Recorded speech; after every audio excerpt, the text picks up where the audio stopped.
Hi dear friends, അസ്സലാമു അലൈക്കും. അപ്പോൾ ഇന്ന് ഞാൻ വന്നിട്ടുള്ളത് നമ്മുടെ ഷോപ്പിംഗ് കഴിഞ്ഞ ശേഷം ആ ഒരു സാധനങ്ങളൊക്കെ ഒന്ന് അറേഞ്ച് ചെയ്ത് വെക്കുന്ന വീഡിയോ ആണ് കേട്ടോ. ഫ്രിഡ്ജിൽ അറേഞ്ച് ചെയ്ത് വെക്കുന്നത്. അപ്പം ഞാൻ എങ്ങനെയാണ് ഒരുപാട് നാൾ കേടുകൂടാതെ ഈ സാധനങ്ങളൊക്കെ ഫ്രിഡ്ജിൽ നമ്മൾ സ്റ്റോർ ചെയ്യുന്നുണ്ടെന്നുള്ളതാണ് നിങ്ങൾക്കൊന്ന് കാണിച്ചു തരുന്നത്. അപ്പോൾ കുറച്ച് പർച്ചേസൊക്കെ കഴിഞ്ഞിട്ടുണ്ട്. അപ്പോൾ ഞാൻ അതിൻ്റെ വീഡിയോ എടുത്തിട്ടില്ല, കാരണം നിങ്ങൾ പറഞ്ഞിട്ടുണ്ടാകുന്ന വീഡിയോ എടുക്കാൻ. പക്ഷേ എനിക്ക് എടുക്കാൻ പറ്റില്ല, കാരണം ഇക്കയാണ് സാധനങ്ങളൊക്കെ മേടിച്ചു കൊടുക്കുന്നത് കേട്ടോ. അപ്പോൾ ഞാൻ പോയിട്ടുണ്ടായിരുന്നില്ല. അപ്പോൾ ഞാൻ ആദ്യം ഫ്രിഡ്ജൊന്ന് ആദ്യം ക്ലീൻ ചെയ്ത് എടുത്തിട്ടുണ്ട്. ഇനി നമുക്ക് ഫ്രിഡ്ജിലേക്ക് സാധനങ്ങളൊക്കെ വെക്കണം. അപ്പോൾ അതാ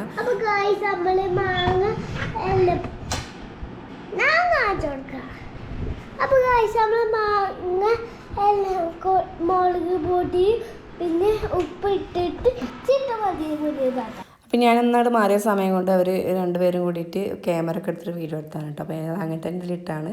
ഇനിയിപ്പോൾ ഈ ഒരു വീഡിയോ വരുമ്പോഴാവും അവരത് കാണുന്നുണ്ടാവുക. അപ്പോൾ അതാ ഞാൻ എല്ലാം ക്ലീനാക്കി എടുത്തിട്ടുണ്ട്. അപ്പോൾ അതാ ഇഞ്ചി, വലിയ ഉള്ളി, വെളുത്തുള്ളിയും തേങ്ങ ചിരകി എടുത്തിട്ടുണ്ട്. പിന്നെ പച്ചമുളകൊക്കെ ക്ലീനാക്കി എടുത്തിട്ടുണ്ട് കേട്ടോ. അപ്പോൾ ഞാൻ തക്കാളി, പച്ചമുളകൊക്കെ വെള്ളത്തിൽ കുറച്ച് ഉപ്പിട്ടിട്ട് കുറച്ച് വിനാഗിറും കൂടി ഒഴിച്ച് കൊടുത്തിട്ട് ഒരു 5 മിനിറ്റ് ഒന്ന് വെച്ചതിന് ശേഷം പിന്നെ നന്നായിട്ട് 5 മിനിറ്റും ഇല്ല, 2-3 മിനിറ്റ് വെച്ചാൽ മതിയാവും. എന്നിട്ട് നന്നായിട്ട് തന്നെ കഴുകിയിട്ട് ക്ലീൻ ആക്കിയിട്ട് തുടച്ചെടുത്താണ് കേട്ടോ. അപ്പോൾ നമ്മൾ മുളക് ക്ലീൻ ആക്കുമ്പോൾ ഞെട്ടിയോട് കൂടിയിട്ട് കഴുകി ക്ലീൻ ആക്കുക. എന്നിട്ട് പിന്നെ ക്ലീൻ ആക്കിയ ശേഷം ഞെട്ടി കളഞ്ഞിട്ട് തുടച്ചെടുത്താൽ മതി. അപ്പോൾ അതാ ഞാൻ ആദ്യം തക്കാളിയാണ് അറേഞ്ച് ചെയ്ത് വെക്കുന്നത്. അപ്പോൾ തക്കാളി വെക്കുമ്പോൾ നമ്മൾ ഇതുപോലെ തക്കാളി കമഴ്ത്തിയിട്ട് വേണം വെക്കാൻ കേട്ടോ. ഞെട്ടിയ ഭാഗം താഴെ ഭാഗത്ത് വരുന്ന രീതിയിൽ നമ്മൾ കമഴ്ത്തിയിട്ട് വെക്കുക. അങ്ങനെ ആകുമ്പോൾ നമ്മുടെ തക്കാളി ഒരുപാട് നാൾ കേടുകൂടാതെ അങ്ങനെ സൂക്ഷിക്കാൻ പറ്റും കേട്ടോ, ഇങ്ങനെ ചെയ്യുകയാണെങ്കിൽ. അപ്പോൾ നിങ്ങൾ ഇതുപോലെ ഒന്ന് ചെയ്ത് നോക്കുക കേട്ടോ. അപ്പോൾ ഞാൻ എന്താ മേലെ ഇതുപോലെ തക്കാളി എല്ലാം വെച്ചിട്ടുണ്ട്. അപ്പോൾ മേലുള്ളതും ഇതുപോലെ തന്നെ ഞാൻ കമഴ്ത്തിയിട്ടാണ് വെച്ചിട്ടുള്ളത്. അപ്പോൾ ഇനി ഇതൊന്ന് അടച്ച് വെച്ച് മാറ്റി വെക്കാം. അപ്പോൾ നമ്മൾ കഴുകി ക്ലീൻ ആക്കിയിട്ട് എടുക്കുമ്പോൾ എന്താണെന്ന് വെച്ചിട്ടുണ്ടെങ്കിൽ നമുക്ക് ഫ്രിഡ്ജിൽ നിന്ന് എടുക്കുമ്പോൾ ജസ്റ്റ് ഒന്ന് വെള്ളത്തിലൊന്ന് കഴുകിയെടുത്താൽ മതി കേട്ടോ. മറ്റേത് നമ്മൾ രാവിലെ ഇട്ടിൻ്റെ പച്ചക്കറി ഒക്കെ എല്ലാ തക്കാളിയും പച്ചമുളകും ഒക്കെ നമ്മൾ ആദ്യം ഒന്ന് ഉപ്പൊക്കെ ഇട്ട് കഴുകിയെടുത്ത് അങ്ങനെ ചെയ്യേണ്ടത്. ഇങ്ങനെ ആകുമ്പോൾ പിന്നെ നമുക്ക് വളരെ പണി ലാഭമാണ്. പിന്നെ നമുക്ക് പെട്ടെന്ന് തന്നെ എടുത്തിട്ട് ഒന്ന് വെറുതെ ഒന്ന് പൈപ്പിൻ്റെ ഇട്ടൊന്ന് കാട്ടിയിട്ട് എളുപ്പമുണ്ട്. ഇനിയിപ്പോൾ അത് കഴുകിയിട്ടില്ലെങ്കിലും നമുക്ക് അങ്ങനെ തന്നെ എടുത്തൊരു കറിയിലേക്ക് അരിഞ്ഞിടാനും പറ്റൂല, കാരണം നന്നായിട്ട് തന്നെ കഴുകിയിട്ട് തുടച്ചിട്ട് നമ്മളൊരു പാത്രത്തിൽ അടച്ച് വെക്കില്ല, അപ്പോൾ പിന്നെ കുഴപ്പമില്ല. അപ്പോൾ ഞാനത് പച്ചമുളകും ഇതുപോലെ ചെയ്തു. അപ്പോൾ ഈ ഒരു പച്ചമുളക് ഞാൻ കഴുകിയിട്ടൊന്നുമില്ല, കാരണം നമ്മൾ വീട്ടിൽ തന്നെ ഉണ്ടായ പച്ചമുളകാണ്. അപ്പോൾ ഞാൻ അത് ഇതുപോലെ ഒരു ബോട്ടിലാക്കി വെച്ചിട്ടുണ്ട്. പിന്നെ ഇത് നമ്മൾ വാങ്ങിയിട്ടുള്ള മുളകാണ് കേട്ടോ. അപ്പോൾ ഇത് നല്ല കഴുകി ക്ലീൻ ആക്കിയിട്ട് തുടച്ചിട്ട് എടുത്താണ്. അപ്പോൾ ഇത് കുറച്ചുള്ളൂ. അപ്പോൾ ഞാനൊരു ചെറിയ പാത്രത്തിലേക്കാണ് ഇത് ഇട്ട് വെച്ചിട്ടുള്ളത്. ഇനി ഇതൊന്ന് അടച്ച് വെക്കാം. അപ്പോൾ ഇങ്ങനെ ഞെട്ടി കളഞ്ഞ് വെക്കുമ്പോൾ നമ്മുടെ ഒരു പച്ചമുളക് ഒരുപാട് നാൾ കേടുകൂടാതെ അങ്ങനെ ഇരിക്കും കേട്ടോ. പിന്നെ ഞാൻ ചെറിയ ഉള്ളി കുറച്ച് ക്ലീൻ ചെയ്തെടുത്തിട്ടുണ്ട്. അപ്പോൾ അത് ഞാനൊരു ഗ്ലാസിൻ്റെ ബോട്ടിലാണ് എടുത്തിട്ടുള്ളത്, അതിലേക്ക് ഇട്ട് കൊടുക്കുകയാണ്.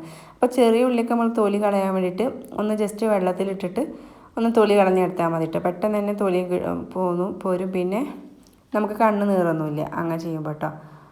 അപ്പോൾ അങ്ങനെ ചെയ്ത് നോക്കാം. അപ്പോൾ നമുക്ക് ഞെട്ടിയൊക്കെ കളയുമ്പോൾ നല്ല എളുപ്പത്തിൽ തന്നെ നമുക്ക് ഇത് ഞെട്ടിയൊക്കെ കളഞ്ഞ് തൊലിയൊക്കെ കളഞ്ഞ് ക്ലീനാക്കി എടുക്കാൻ പറ്റും. അപ്പോൾ അത് ഞാനൊരു ബോട്ടിലാക്കി വെച്ചിട്ടുണ്ട്. ഇനി കുറച്ച് വെളുത്തുള്ളിയും കൂടി ഞാൻ ചെറിയൊരു ബോട്ടിലാക്കി വെക്കുന്നുണ്ട് കേട്ടോ. അതൊക്കെ ഗ്ലാസിൻ്റെ ബോട്ടിലാണ്.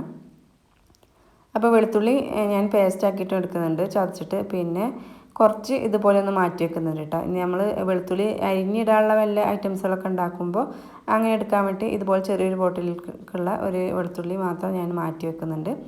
അപ്പോൾ അതും ഞാൻ ഇതുപോലെ ഒന്ന് ആക്കിയിട്ട് ഒന്ന് അടച്ച് വെക്കുന്നുണ്ട്. അപ്പോൾ നമ്മൾ വെളുത്തുള്ളിയും ചെറിയുള്ളിയൊക്കെ ഫ്രീസറിലാട്ടോ സൂക്ഷിക്കുക. ഇനി അടുത്തത് അത്യാവശ്യം വലിപ്പമുള്ള ഒരു പാത്രം എടുത്തിട്ടുണ്ട് കേട്ടോ, മൂടിയുള്ളൊരു പാത്രം എടുത്തിട്ടുണ്ട്. ഇനി ഇതിലേക്ക് വലിയ ഉള്ളിയാണ്. അപ്പോൾ വലിയ ഉള്ളി ഞാൻ തിരഞ്ഞിട്ട് അതിൽ നിന്ന് ഏറ്റവും ചെറുത് നോക്കി എടുത്തേക്കാൻ കേട്ടോ. അപ്പോൾ നല്ല വലിപ്പമുള്ളതാണെങ്കിൽ ആ ഒരു പാത്രത്തിൽ ഒരു 2-3 വെക്കാൻ പറ്റുള്ളൂ. അപ്പോൾ ഞാൻ അതിലത്തെ ചെറുതുകൾ കംപ്ലീറ്റ് തിരഞ്ഞിട്ട് എടുത്തിട്ട് ഇതും അതുപോലെ തന്നെ വെള്ളത്തിലൊന്നിട്ടിട്ട് തൊലി കളഞ്ഞെടുത്താണ് കേട്ടോ. എന്നിട്ട് ഒന്ന് തുടച്ചിട്ടാണ് എടുത്തിട്ടുള്ളത്. അപ്പോൾ അതിൽ വെള്ളത്തിൻ്റെ അംശമൊന്നുമില്ല. അപ്പോൾ ഉള്ളികളെല്ലാം ഞാൻ വെളുത്തുള്ളി ആണെങ്കിലും ചെറുള്ളി ആണെങ്കിലും ഒക്കെ ഞാൻ ഒന്ന് തുടച്ചെടുത്തിട്ടുണ്ട് കേട്ടോ. നമ്മൾ വെള്ളത്തിട്ട് ഒന്ന് തൊലി കളഞ്ഞെടുത്തതല്ലേ, അതിനുശേഷം നന്നായി തുടച്ചിട്ടാണ് എടുത്തിട്ടുള്ളത്. ഇനി ഇതും ഈ ഒരു പാത്രത്തിൽ ഞാൻ ആക്കിയിട്ട് അടച്ച് വെക്കുന്നുണ്ട്. ബാക്കിയുള്ളത് വേറൊരു ബോട്ടിലാക്കി വെക്കുകയാണ് കേട്ടോ. പിന്നെ ഇതാ കുറച്ച് തേങ്ങ എടുത്തിട്ടുണ്ട്. അപ്പോൾ തേങ്ങ അത്യാവശ്യം എടുത്തിട്ടുണ്ട്, കാരണം എനിക്ക് തേങ്ങ ചിരകൽ ഏറ്റവും മടിയുള്ളത് കാര്യമായിട്ട് തേങ്ങ ചിരകൽ. അപ്പോൾ ഇങ്ങനെ ഒരു 3-4 കുട്ടികൾ ചിരകി തരും. അപ്പോൾ ഞാനിതുപോലെ ഇതൊക്കെ നമുക്ക് സാധാരണ നമ്മൾ നോർമൽ ലൈഫിൽ തന്നെ നമുക്കിത് ചെയ്യാൻ പറ്റുന്ന കാര്യങ്ങളാണ് കേട്ടോ. നമുക്ക് പണികളൊക്കെ വളരെ പെട്ടെന്ന് തന്നെ ഇങ്ങനെയുള്ള കാര്യങ്ങളൊക്കെ ചെയ്തു വെച്ചാൽ കുറേയൊക്കെ പണി നമുക്ക് കുറഞ്ഞ് കിട്ടും. പിന്നെ നോമ്പിന് ഇതുപോലെയൊക്കെ ചെയ്ത് വെക്കുകയാണെങ്കിൽ നമുക്ക് ഇബാദത്ത് ചെയ്യാൻ ഒരുപാട് സമയം ഉണ്ടാവും കേട്ടോ. പിന്നെ നോമ്പിന് നമുക്ക് പലഹാരങ്ങളൊക്കെ ഉണ്ടാക്കൽ കൂടുതലല്ലേ. ഇവിടെയൊക്കെ അങ്ങോട്ട് അതില്ലാണ്ട് കുട്ടികൾക്ക് പറ്റില്ല. അപ്പോൾ പിന്നെ നമുക്ക് പണി കൂടുതലുള്ള സമയത്താകുമ്പോൾ നമ്മൾ അതിലേക്കാവും കൂടുതൽ ശ്രദ്ധ കൊടുക്കുക. അപ്പോൾ ഇങ്ങനെയൊക്കെ ചെയ്ത് വെക്കുകയാണെങ്കിൽ ഒന്നും കൂടി ലാഭമാവും കേട്ടോ നമുക്ക് പണികളൊക്കെ. പിന്നെ ചെറുനാരങ്ങ നമുക്ക് കേടുകൂടാതിരിക്കാൻ വേണ്ടിയിട്ട് ഇതുപോലെ ഒരു ഫോയിൽ പേപ്പറിൻ്റെ ഒരു പീസ് എടുത്തിട്ട് അതിലേക്ക് ഈ ഒരു ചെറുനാരങ്ങ വെക്കുക. അപ്പോൾ നമ്മൾ ഈ ഒരു ചെറുനാരങ്ങ കവർ ചെയ്യുന്ന രീതിയിലുള്ള പീസ് എടുക്കണം കേട്ടോ. എന്നിട്ട് ഇതുപോലെ ചുരുട്ടിയിട്ട് നമ്മളൊരു പാത്രത്തിലാക്കി വെക്കുകയാണെങ്കിൽ ഒരുപാട് നാൾ കേടുകൂടാതിരിക്കും കേട്ടോ. ഇതൊക്കെ നമുക്ക് സാധാരണ ചെയ്യാൻ പറ്റുന്ന കാര്യങ്ങളാണ്. ഇതൊക്കെ ഞാൻ ചെയ്യാറുണ്ട്. ഇപ്പോൾ ഫോയിൽ പേപ്പർ ഇല്ലെങ്കിൽ ന്യൂസ് പേപ്പർ ആണെങ്കിലും കുഴപ്പമില്ല കേട്ടോ. അതിൽ ചുരുട്ടി വെച്ചാലും മതി. അപ്പോൾ അതും ഞാൻ ഇതുപോലെ ഒന്ന് റെഡിയാക്കി എടുത്തിട്ടുണ്ട്. ചെറുനാരങ്ങ കുറച്ച് ഫ്രിഡ്ജിൽ നിന്ന് പിന്നെ ഇതിങ്ങനെ കേട് വരാൻ തുടങ്ങും. അപ്പോൾ ഇങ്ങനെയൊക്കെ ചെയ്ത് വെക്കാം കേട്ടോ. പിന്നെ ഞാൻ ഇഞ്ചും വെളുത്തുള്ളിയും എടുത്തിട്ടുണ്ട്. അപ്പോൾ ഇഞ്ചി ഈ ഒരു പാത്രത്തിലാണ് ഫുള്ളായിട്ട് എടുത്തിട്ടുള്ളത്. അപ്പോൾ ഇഞ്ചിനെക്കാട്ടിയും അല്പം കൂടുതൽ വെളുത്തുള്ളി നമ്മൾ എടുക്കണം കേട്ടോ. നമ്മൾ വെളുത്തുള്ളി ഇഞ്ചിയൊക്കെ ചതച്ച് വെക്കുമ്പോൾ വെളുത്തുള്ളി കുറച്ച് അധികം തന്നെ എടുക്കണം. അപ്പോൾ നമുക്ക് ഇതൊന്ന് ചതച്ചെടുക്കാം. അപ്പോൾ ഞാൻ ഫുഡ് പ്രോസസ്സറിൽ ഇട്ടിട്ടാണ് ഈ ഒരു ഇഞ്ചും വെളുത്തുള്ളി നന്നായിട്ട് തന്നെ ഗ്രേറ്റ് ചെയ്തെടുക്കുന്നത് കേട്ടോ. അപ്പോൾ നല്ല ഇത് അരിഞ്ഞ് കിട്ടും. നല്ല പേസ്റ്റാക്കിയിട്ടില്ല അരക്കുന്നത്. നമ്മൾ ചെറിയ തരിയോട് കൂടിയിട്ടുള്ള അങ്ങനെ ആക്കിയെടുക്കുന്നത് കേട്ടോ. കാരണം എനിക്ക് പേസ്റ്റാക്കിയിട്ട് മിക്സിയിൽ ചാറിട്ട് അരച്ചെടുക്കുന്നത് എനിക്ക് തീരെ ഇഷ്ടമല്ല. ഞാൻ അങ്ങനെ ഇതുവരെ ചെയ്തിട്ടില്ല കേട്ടോ. എപ്പോൾ ഇതുപോലെ ചെയ്തിട്ട് അങ്ങനെ ഫ്രിഡ്ജിൽ സൂക്ഷിക്കാൻ ചെയ്യാറ്. ഇങ്ങനെ ആകുമ്പോൾ ഒന്നും കൂടി ഫ്രഷ് ആയിട്ട് തോന്നും എനിക്ക്. നമ്മൾ പേസ്റ്റ് ആക്കുമ്പോൾ അതിൽ ഓയിലൊക്കെ ഒഴിച്ചിട്ടില്ല. അപ്പോൾ അതൊക്കെ എന്തോ അത്ര സുഖമായി തോന്നില്ല. അപ്പോൾ ഇങ്ങനെയാണ് ഞാൻ ചെയ്യാറ് കേട്ടോ. ഇതൊക്കെ ഞാൻ എപ്പോഴും ചെയ്ത് വെക്കുന്ന കാര്യങ്ങളാണ്. അപ്പോൾ ഞാൻ ഇഞ്ചൊക്കെ ഒന്നുകൊണ്ട് ചതഞ്ഞതിന് ശേഷം അതിലേക്ക് വെളുത്തുള്ളിയും കൂടി ഇട്ട് കൊടുത്തിട്ടുണ്ട്. അപ്പോൾ ഇതിട്ടിട്ട് നന്നായിട്ട് തന്നെ ഇതൊന്ന് ഗ്രേറ്റ് ചെയ്തെടുക്കുന്നുണ്ട്. അപ്പോൾ ഈ ഒരു പുണ്യമായ ഈ ഒരു മാസം നിങ്ങൾ വേസ്റ്റാക്കാതെ പണികളൊക്കെ കുറക്കാനുള്ള രീതിയിലുള്ള കാര്യങ്ങളൊക്കെ ചെയ്ത് വെക്കുക. നിങ്ങൾക്ക് ഇതിൽ നിന്ന് ഇഷ്ടപ്പെടുന്ന ടിപ്സുകളൊക്കെ എടുത്തിട്ട് അതുപോലെ ചെയ്ത് നോക്കുക. അപ്പോൾ നിങ്ങൾക്ക് ഉപകാരപ്പെടും. അപ്പോൾ കൂടുതലും ഇബാദത്ത് ചെയ്യാൻ വേണ്ടിയിട്ട് കൂടുതലായിട്ട് ശ്രദ്ധിക്കുക. അപ്പോൾ അത് നമ്മുടെ ഇഞ്ചും വെളുത്തുള്ളിയൊക്കെ ഇവിടെ റെഡി ആയിട്ടുണ്ട്. അപ്പോൾ ഇനി നമുക്കിതൊന്ന് ഞാനിതിങ്ങനെ കയ്യിലിട്ടിട്ട് ഇങ്ങനെ ഉരുട്ടിയെടുക്കാൻ ചെയ്യാം കേട്ടോ. അപ്പോൾ ഒരു സ്പൂൺ കണക്കിന് ആ ഒരു രീതിയിൽ അങ്ങനെ ചെയ്യണമെങ്കിൽ അങ്ങനെ ചെയ്തത്. അപ്പോൾ ഞാൻ എപ്പോഴും അങ്ങനെ ആദ്യമൊക്കെ ഞാൻ ഒരു സ്പൂൺ എടുത്തിട്ട് ഇങ്ങനെ കൈയിട്ട് അങ്ങനെ ഉരുട്ടിയിട്ട് അങ്ങനെ ചെയ്യുന്നു കേട്ടോ. പിന്നെ നമുക്ക് 2-3 വട്ടമൊക്കെ ചെയ്താൽ തന്നെ പിന്നെ നമുക്കതിൻ്റെ ആ ഒരു കണക്ക് അറിയാമല്ലോ. പിന്നെ ഞാൻ കൈക്കൊണ്ട് തന്നെ അതിൽ നിന്നും വാരിയെടുത്തിട്ട് അങ്ങനെ ഉരുട്ടിയിട്ട് എടുക്കുകയാണ് ചെയ്യുന്നത് കേട്ടോ. അപ്പോൾ ഇതിൽ നിന്നും ഞാൻ ആ ഒരു ബ്ലേഡൊക്കെ മാറ്റിയിട്ടുണ്ട്. ഇനി നമുക്ക് ഇതിൽ നിന്നും കുറേശ്ശെ എടുത്തിട്ട് കയ്യിലിട്ട് ചെറിയ ഉരുളാക്കിയെടുക്കുക. ഒരു ടീസ്പൂണൊക്കെ ആ ഒരു അളവിൽ നമുക്കിതുപോലെ ആക്കിയെടുക്കാം. അപ്പോൾ അത് നിങ്ങൾ കാണുമ്പോൾ നിങ്ങൾക്ക് മനസ്സിലാവുന്നുണ്ടാവുമെന്ന് വിചാരിക്കുന്നു. നന്നായിട്ട് തന്നെ ഇതൊന്ന് ഗ്രേറ്റ് ചെയ്ത് എടുത്തിട്ടുണ്ട്. അപ്പോൾ ഈ ഒരു സമയത്ത് മിച്ചു വീഡിയോ കോൾ ചെയ്തിട്ടുണ്ടായിരുന്നു. അപ്പോൾ അവനോട് സംസാരിക്കലും വീഡിയോ എടുക്കലും ഒക്കെ കൂടിയിട്ട് ഒന്നിച്ചാണ് ചെയ്യുന്നത് കേട്ടോ. ഇനിയിത് ഞാനിവിടെ ഒരു പ്ലേറ്റ് എടുത്തിട്ടുണ്ട്. അപ്പോൾ അത്യാവശ്യം വലിപ്പമുള്ള ഒരു ട്രേ തന്നെയാണ് എടുത്തിട്ടുള്ളത് കേട്ടോ. ഇനി ഇതിലേക്ക് ഞാൻ ഇതുപോലെ ഒന്ന് ഉരുട്ടിയിട്ട് ഓരോ ബോൾസ് ആക്കിയിട്ട് വെക്കുന്നുണ്ട്. അപ്പോൾ ഇങ്ങനെ ഓരോ ബോൾസ് ആക്കിയിട്ട് ഇതിൽ ഫുള്ളായിട്ട് വെക്കുക. പിന്നെ ഇത് നമ്മൾ ഫ്രീസറിൽ ഒരു 10 മിനിറ്റോളം ഒക്കെ ഒന്ന് വെക്കുക കേട്ടോ. അപ്പോൾ ഇത് നന്നായിട്ട് തന്നെ സെറ്റായി കിട്ടും. അപ്പോൾ നമുക്ക് ഇതിൽ നിന്നും ഓരോന്നും എടുത്തിട്ട് അത് ഒരു ബോക്സിലാക്കിയിട്ട് ഫ്രീസറിൽ സൂക്ഷിക്കുക കേട്ടോ. അപ്പോൾ ഇത് ഒരുപാട് നാൾ കേടുകൂടാതെ ഇരിക്കും കേട്ടോ ഇങ്ങനെ ചെയ്ത് വെച്ചിട്ടുണ്ടെങ്കിൽ. പിന്നെ നമ്മൾ എടുത്തിട്ടുണ്ടെങ്കിൽ അത് നമ്മൾ ഓരോന്നിനും ഉപയോഗിക്കുമ്പോൾ നല്ല ഫ്രഷ് ആയിട്ട് തന്നെ ഉണ്ടാവും. അപ്പോൾ ഇത് ഞാൻ ഓരോ ബോൾസാക്കി എടുത്തിട്ടുണ്ട്. ഇനി ഇത് ഫ്രീസറിലേക്ക് വെക്കുകയാണ്. പിന്നെ ഞാൻ ഇത് മുന്നേ ചെയ്ത് വെച്ചതാണ് കേട്ടോ. അപ്പോൾ ഞാനിത് നിങ്ങൾക്ക് കാണിച്ചു തരാമെന്ന് വിചാരിച്ചു. അപ്പോൾ അന്ന് ഞാനിത് വീഡിയോ ഒന്നും എടുത്തിട്ടുണ്ടായിരുന്നില്ല. അപ്പോൾ ഇത് മല്ലിയിലാണ് കേട്ടോ. അപ്പോൾ മല്ലിയില ഒരുപാട് കിട്ടിയപ്പോൾ ഞാൻ അതിൽ നിന്ന് കുറച്ച് മാത്രം എടുത്തിട്ട് ചെറിയ മിക്സർ ജാറില്ലേ അതിലിട്ടിട്ട് ഒരു 2 ടേബിൾ സ്പൂൺ വെള്ളം ഒഴിച്ചിട്ട് നന്നായിട്ട് തന്നെ പേസ്റ്റ് രൂപത്തിൽ അരച്ചെടുത്തതാണ്. ഇനി ഇത് നമ്മൾ ഒരു ഐസ് ട്രേക്ക് ഒഴിച്ച് കൊടുത്തിട്ടുണ്ടായിരുന്നു ഓരോ സ്പൂണായിട്ട്. എന്നിട്ട് അത് നന്നായിട്ട് തന്നെ കട്ടായ സമയത്ത് ഞാൻ അതിൽ നിന്ന് എടുത്തിട്ട് ഇതുപോലെ ഒരു ബോട്ടിലാക്കി വെക്കാൻ കേട്ടോ. അപ്പം നമ്മൾ കറിയിൽക്കാണെങ്കിലും നമ്മൾ സ്നാക്സൊക്കെ ഉണ്ടാക്കുമ്പോൾ അതിലേക്ക് ഇതിന്ന് ഒരെണ്ണം മാത്രം ഇട്ട് കൊടുത്തിട്ട് അങ്ങനെ ഉണ്ടാക്കിയെടുത്താൽ മതി കേട്ടോ. ഇത് ഞാൻ മസാലപ്പൊടികളൊക്കെ ഇട്ട് വെക്കുന്ന ഒരു ബോക്സാണ്. ഇതിലൊരു 5-6 കള്ളികളുണ്ട് കേട്ടോ. അപ്പോൾ ഇതിൽ ഞാൻ മല്ലിപ്പൊടി, മുളക് പൊടി, മഞ്ഞൾപ്പൊടി അങ്ങനെയുള്ള ഐറ്റംസുകളൊക്കെ വെക്കുകയാണ്. അപ്പോൾ ഇതിൽ കുറവുള്ളതൊക്കെ ഒന്ന് ഫില്ല് ചെയ്യാൻ കേട്ടോ. ഇത് ഞാൻ സ്ഥിരമായി ഉപയോഗിക്കുന്നതാണ്. അപ്പോൾ ഇത് നടുഭാഗത്ത് ഞാൻ സ്പൂൺ വെക്കുക. അല്ലെങ്കിൽ നമുക്ക് ഉപ്പ് വെക്കണമെങ്കിൽ ഉപ്പും വെക്കാം. അങ്ങനെ ഇതുപോലെ ഒരു ബോക്സ് ഉണ്ടെങ്കിൽ നമുക്ക് ഈ ഒരു എന്തെങ്കിലും ഫുഡൊക്കെ ഉണ്ടാക്കുന്ന ഈ ഒരു ബോക്സ് മാത്രം എടുത്താൽ മതി.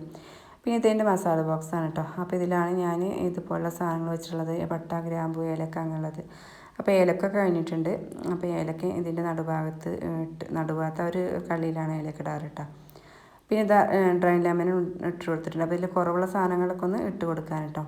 അപ്പോൾ ഇത് കുറയുന്ന സമയത്ത് ഞാൻ എന്തെങ്കിലും ഫില്ല് ചെയ്ത് വെക്കും. അപ്പോൾ എന്തെങ്കിലുമൊക്കെ ഉണ്ടാക്കുന്ന സമയത്ത് ഈ ഒരു ബോക്സ് മാത്രം എടുത്താൽ മതി. ഒരുപാട് ബോട്ടിലൊക്കെ ആകുമ്പോൾ അതൊക്കെ അങ്ങനെ ഓരോന്നോരോന്നായിട്ട് എടുക്കുന്നതിനെക്കാട്ടിയും നമുക്ക് വളരെ എളുപ്പത്തിൽ ഇതുപോലെ ആകുമ്പോൾ സുഖമാണ് കേട്ടോ. പിന്നെ ഏലക്ക ഞാൻ അങ്ങനെ ഒരുപാട് ഇതിലിട്ട് വെക്കാറില്ല. കാരണം എന്തോ ഒരു കളറ് മാറിപ്പോകുന്നുണ്ട് കേട്ടോ, എന്താണെന്നറിയില്ല. ഞാൻ അതിന് വല്ല ടിപ്സ് ഉണ്ടെങ്കിൽ അതൊന്ന് ഷെയർ ചെയ്യും കേട്ടോ. അപ്പോൾ ഞാൻ ഫ്രിഡ്ജിലാണ് സൂക്ഷിക്കാറ് ഏലക്ക. പിന്നെ ആവശ്യമാകുമ്പോൾ ഇതിലേക്ക് കുറച്ച് മാത്രം ഇട്ട് കൊടുക്കും കേട്ടോ. ബാക്കിയെല്ലാം പുറത്ത് തന്നെ വെക്കാറ്. ഏലക്ക കുറേ കഴിയുമ്പോൾ എന്തോ ഒരു കളറ് മാറിയിട്ട് ഒരു പച്ച കളറൊക്കെ ഒന്ന് മാറി പോവും. അതെന്താണെന്നൊക്കെ അറിയില്ല. അപ്പോൾ നിങ്ങൾക്ക് ആർക്കെങ്കിലും അതിൻ്റെ ടിപ്സുകൾ അറിയുന്നുണ്ടെങ്കിൽ ഒന്ന് കമൻറ്റ് ചെയ്യാൻ മറക്കരുതേ. അപ്പോഴേക്കും നമ്മുടെ ഒരു ഇഞ്ചും വെളുത്തുള്ളിയൊക്കെ നമ്മൾ ചതച്ചത് ഫ്രിഡ്ജിൽ വെച്ചിട്ടുണ്ടാകുന്നില്ലേ, ഗ്രേറ്റ് ചെയ്തത്. അപ്പോൾ അതൊക്കെ നന്നായി സെറ്റായി വന്നിട്ടുണ്ട് കേട്ടോ. ഇപ്പോൾ നമ്മൾ തൊടുമ്പോൾ അങ്ങനെ കൈമൊന്നും ഒട്ടിപ്പിടിക്കുകയൊന്നും ചെയ്യാത്തതിന് നല്ല കട്ടയായിട്ട് തന്നെ വന്നിട്ടുണ്ട്. ഇനി ഇത് നമുക്കൊരു ബോക്സിലാക്കി വെക്കാം.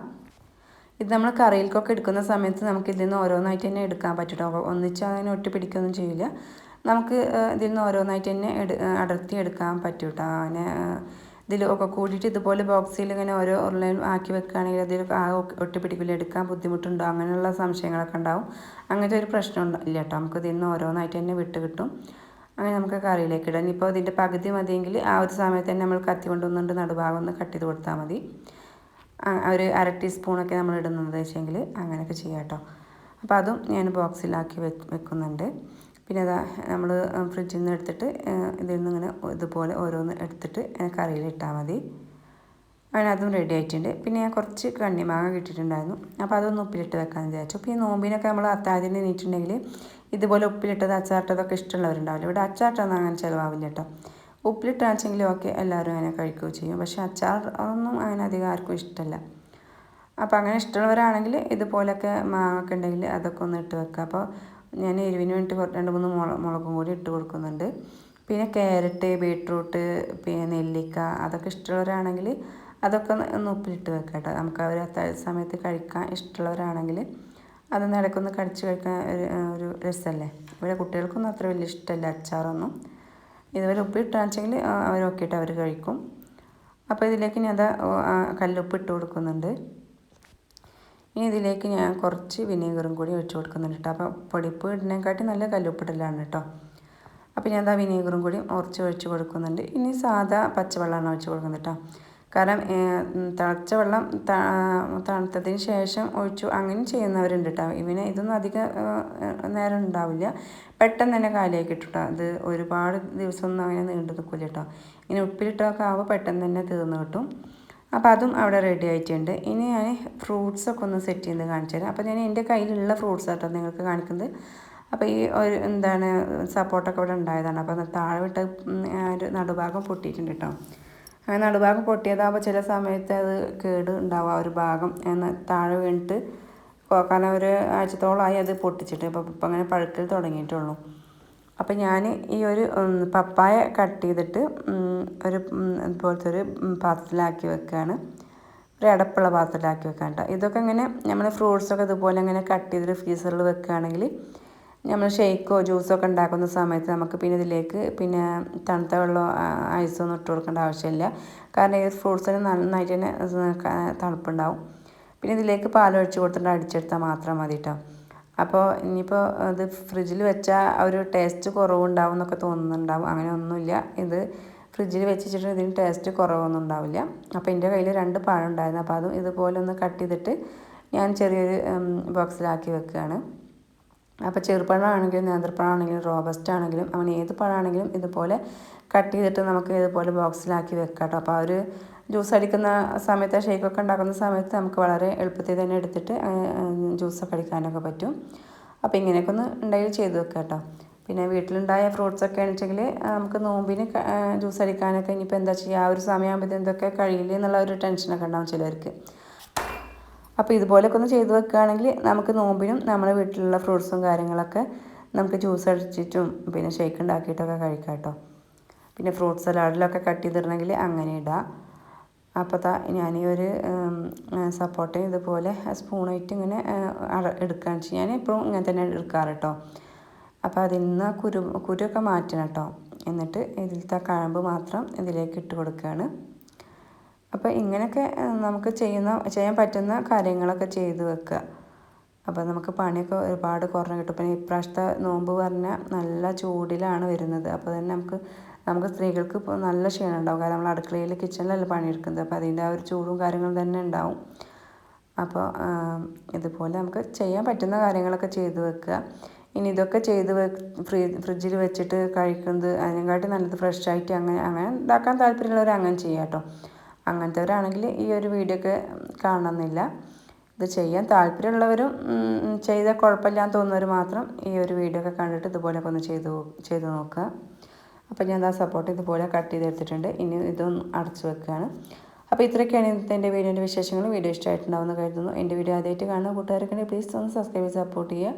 നിങ്ങൾക്ക് വീഡിയോ ഇഷ്ടമാണെങ്കിൽ ഷെയർ ചെയ്യാനും മറക്കരുത്. ഇനി പുതിയൊരു അടിപൊളി വീഡിയോയുമായി വരുന്നത് എല്ലാവരോടും ബൈ.